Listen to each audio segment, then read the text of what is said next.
Muy buenas tardes. En esta ocasión, para nuestra exposición, mi grupo y yo, conformado por, en este caso, Julieta Cerda, Brenda Cerda y José Quintero, vamos a hablar acerca de la neurogénesis adulta. Es el tema que elegimos para relacionar todos los temas que hemos analizado y vamos a centrarnos en tres puntos importantes, que son la organización celular, la comunicación celular y los factores externos o internos. ¿Qué es la neurogénesis adulta? Es la reproducción de las neuronas.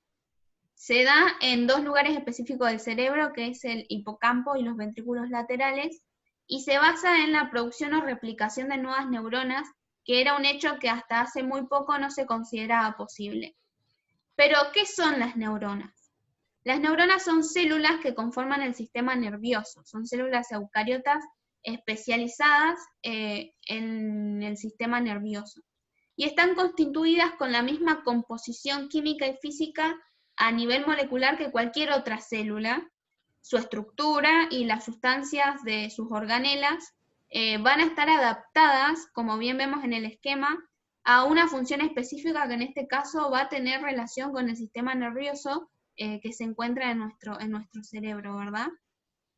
Entonces, ¿cómo podemos relacionar la neurogénesis adulta con la organización celular?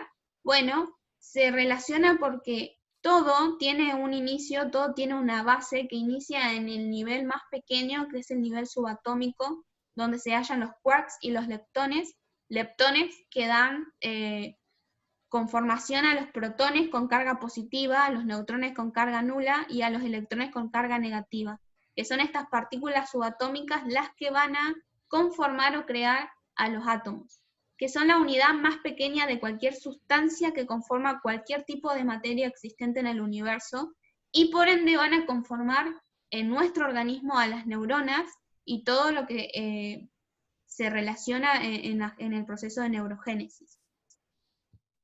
Luego de que se da lugar al átomo, ocurre el siguiente nivel, que es el nivel molecular, muy importante, y se basa en la unión de mínimamente dos o más tipos de átomos que pueden ser iguales o distintos, que van a unirse mediante enlaces iónicos, es decir, que los átomos no metales o metales, en este caso normalmente, van a compartir sus electrones, van a intercambiar, disculpen, sus electrones. En el caso del enlace covalente, vamos a observar que no intercambian, sino que comparten sus electrones en el último nivel de energía. Una vez que se unen, es importante centrarnos en un tipo de organización titulada biomoléculas. ¿Qué son?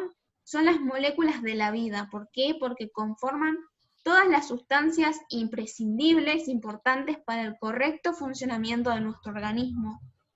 Entonces, en estas biomoléculas vamos a observar que son conformadas por 6 tipos de elementos químicos, que son el CHOMS. Estamos hablando del carbono, el hidrógeno, el oxígeno, el nitrógeno, el fósforo y el azufre, que ellos van a conformar a las macromoléculas o las biomoléculas, como son los aminoácidos, proteínas, pero en este caso vamos a centrarnos en los ácidos nucleicos.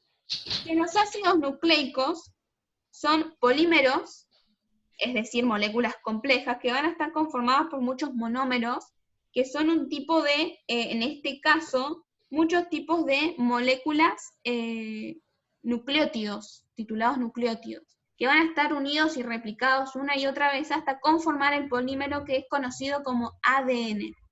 El ADN es un tipo de biomolécula que tiene como función vital heredar o contener toda la información necesaria para que, y aquí es donde se une nuestro hilo de exposición, la neurogénesis adulta, es el ADN imprescindible para que en este proceso las neuronas puedan replicarse mediante las células madres y las células progenitoras en células hijas, neuronas, que van a ser idénticas gracias al ADN, porque va a permitir que toda la información sea heredada de una forma idéntica, tanto estructuralmente como funcionalmente.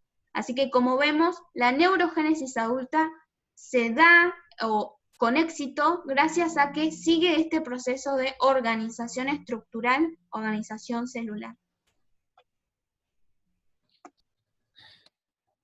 Buenas, yo soy José Quintero y yo les vengo a explicar la relación que existe entre la comunicación celular y la neurogénesis. Bien, en esta parte 2 del TP se tiene que hablar sobre cómo se multiplica una neurona en el cerebro. A este proceso se le llama neurogénesis. Sin embargo, nuestro TP habla del proceso de neurogénesis incluso en edad adulta y es ahí donde nos vamos a enfocar. Bien. Técnicamente, para explicar la comunicación celular, sin tener que entrar por hablar sobre temas como son las organelas, las funciones específicas y sus funciones específicas que se encargan del correcto funcionamiento de los distintos procesos del organismo, podemos ir directamente por la relación que tiene este punto con la neurogénesis. Y eso empieza desde las razones por las cuales una célula se debe comunicar con otra.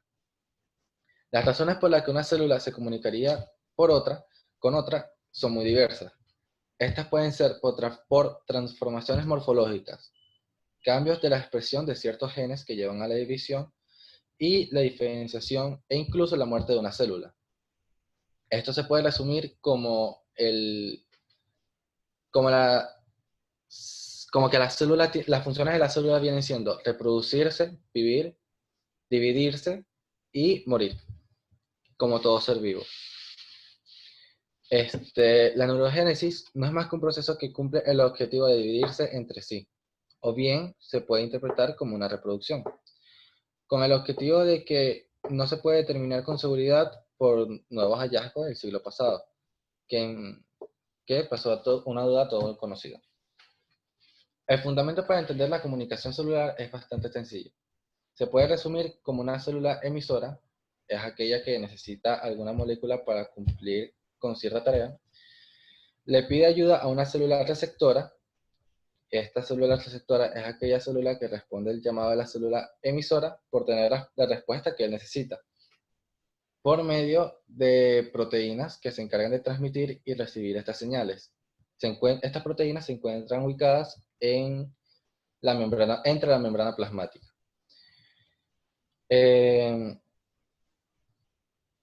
Estas comparten información del exterior con el interior. Una vez que la célula receptora recibe el mensaje, este procesa la respuesta dentro de otras proteínas que forman parte de la célula para después enviárselo a otra célula receptora y así cumplir sus funciones. Las neuronas, por ser células eucariotas especializadas en la transmisión y recepción de los impulsos nerviosos, puede decirse que el proceso de comunicación celular se encuentra siempre presente y por lo tanto se relaciona en la neurogénesis. Gracias, ahora lo dejo con mi compañera Brenda. Bien, como estaban hablando mis compañeros, estábamos hablando del tema de la reproducción de las neuronas. Para adentrarnos en esto, bien tenemos que saber que las neuronas son células eucariotas especializadas. ¿En qué van a estar especializadas? En este caso, en impulsos nerviosos. Para que se pueda cumplir esto, se necesita que se tenga la mitocondria. La mitocondria es la moneda de energía que el ser humano tiene para poder llevar a cabo estos impulsos nerviosos. En las neuronas, entre ellas, cuando existen comunicación entre las células, por ejemplo, tienen que ser, esta comunicación especializada se le llama sinapsis. Y ocurre entre una célula neuronal y puede llegar a ser una célula muscular o glandular.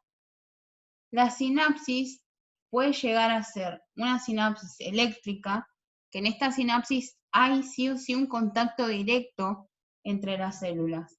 O puede también llegar a ser una sinapsis química en la cual no hay contacto, sino más bien hay mensajeros químicos que se los llaman neurotransmisores.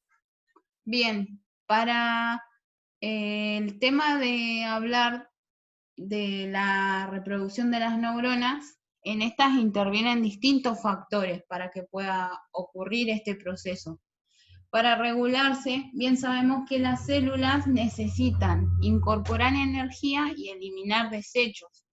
Para esto necesitan, como bien dijimos, un control y una regulación. para esto de ayuda nos es, por ejemplo, la base neuroendocrina. Esto está compuesto por el sistema nervioso y el sistema endocrino.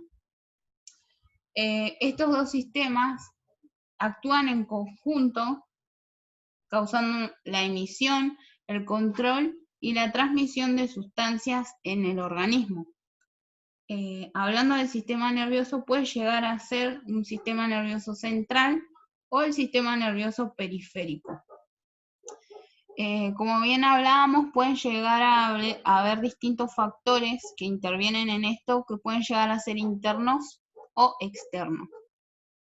Por ejemplo, tenemos de ejemplo cuando entra por uno de nuestros sentidos, que puede llegar a ser la visión, el sensor que lleve mediante el sistema nervioso, lleva del sensor los nervios, transmiten esa información al sistema nervioso central, que éste se encarga de procesar la información, el cual arroja la información hacia un impulso nervioso mediante el sistema nervioso periférico, que esto desemboca en un estímulo nervioso, ya que, como bien sabemos, las células son muy excitables, por eso pueden llegar a cambiar su carga de electroactividad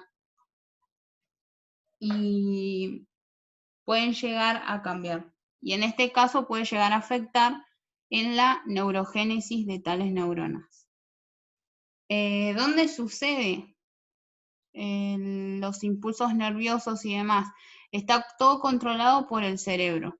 Específicamente todo esto pasa en el hipocampo.